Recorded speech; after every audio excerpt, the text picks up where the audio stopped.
আসসালামু আলাইকুম রহমতুল্লাহি ওবরাকাতু। আশা করি সবাই ভালো আছেন। আমিও আপনাদের দোয়া ইনশাল্লাহ ভালো আছি। আজকে চলে আসলাম আমাদের নরসিংদী শিবপুর উপজেলায় গারদ বাজারের সাথে সুন্দর একটা মালটা বাগানে। যে গাছের মালটা দেখে আমি মুগ্ধ।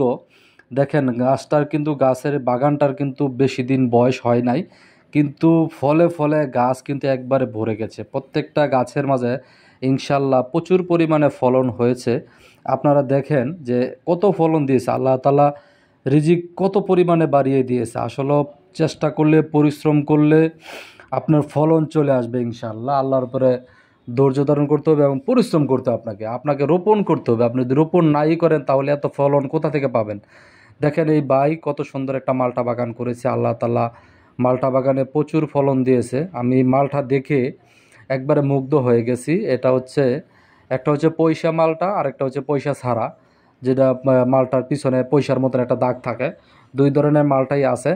দেখেন গাছে গাছে কত পরিমাণে মালটা ধরছে। মাঝে মাঝে মালটা বাগানটার মাঝে একটু স্প্রে করা লাগে যাতে পোকায় যেন সমস্যা না করে। তো অনেক সময় মালটাতে আপনার পলি ব্যবহার করে, কিন্তু এটা যেহেতু আমাদের দেশি মালটা, তো এই মালটাতে পলি ব্যবহার করা হয় না, কালারটা একটু কম হয়। মানে ওর বিদেশি মালটাটা তো যেমন সবুজ কালার হয়, মানে হলুদ কালারটা হয়, এটা তারপর হলুদ কালার হয় না, সরি। তো এই দেশি মালটাটা আপনারা সবাই খাবেন, যেন দেশের মানুষ মালটা বাগান করতে পারে, স্বাবলম্বী হতে পারে। আর দেশি মালটাটার যদি আপনারা সঠিকভাবে ক্রয় করেন তাহলে তারা আর উৎসাহিত হবে, নতুন নতুন মালটা বাগান দেশে তৈরি হবে। এই জন্য আসেন আমরা সবাই মিলে নতুন নতুন মালটা বাগান করার চেষ্টা করি। তো অনেক সুন্দর একটা বাগানটা আমি ঘুরে ঘুরে দেখতেছি আর আনন্দ অনুভব করতেছি। তাই আপনাদের মাঝে এই সুন্দর ভিডিওটা উপহার দেওয়া। তো আপনাদের যদি জায়গা সম্পদ থাকে, এরকম মালটা বাগান করার ইচ্ছা থাকে, অবশ্যই আগে অন্যান্য যারা মালটা বাগান করেছে তাদের সাথে আসবেন, আইসা যোগাযোগ করবেন, কথা বলবেন, কোথা থেকে চারা নিয়ে গেছে এবং কীরকম অবস্থা দেখে শুনে বুঝে তারপরে আপনারা সবাই মালটা বাগান করার চেষ্টা করবেন। আর শৌখিনভাবে যদি আপনার বাড়িতে ছাদে বা কোনো জায়গায় মালটা চাষ করতে চান তাহলে অবশ্যই অবশ্যই করতে পারেন। একটা দুইটা মালটা গাছ যদি আপনার বাড়িতে রোপণ করেন, হয়তোবা পরিবারের চাহিদা মিটবে, ভিটামিন সি এর চাহিদা মিটবে, যেহেতু এটা জ্বর আসলে অনেক খেতে হয়। তো এটা ভিটামিন সি এর অনেক কাজ করে। তো সবাই চেষ্টা করবেন দেশি মালটাগুলো খাওয়ার জন্য।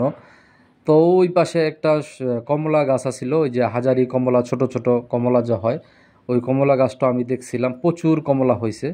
তো বাগানটা মোটামুটি বড় আছে। এটা হচ্ছে নরসিংদী জেলা শিবপুর উপজেলায় গারদ বাজারে। এই ঠিকানা দিয়ে আপনারা আসতে পারবেন ইটাখলা থেকে।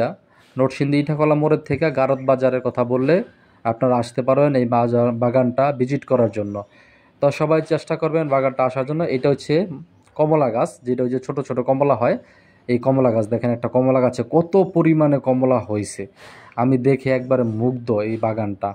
তো আসলে বাগানটা মোটামুটি পরিপূর্ণ ফলে ভরপুর ছিল। তো আলহামদুলিল্লাহ, কৃষক ভাইয়ের জন্য, এই বাগানের মালিকের জন্য দোয়া করবেন, উনি জন্য এখান থেকে সফলতা অর্জন করতে পারে। এবং এই মালটা বাগান দেখে যেন অন্যান্য আরও যারা জায়গা খালি রাখছে সবাই যেন মালটা বাগান করতে পারে। সবাই আমার চ্যানেলটাতে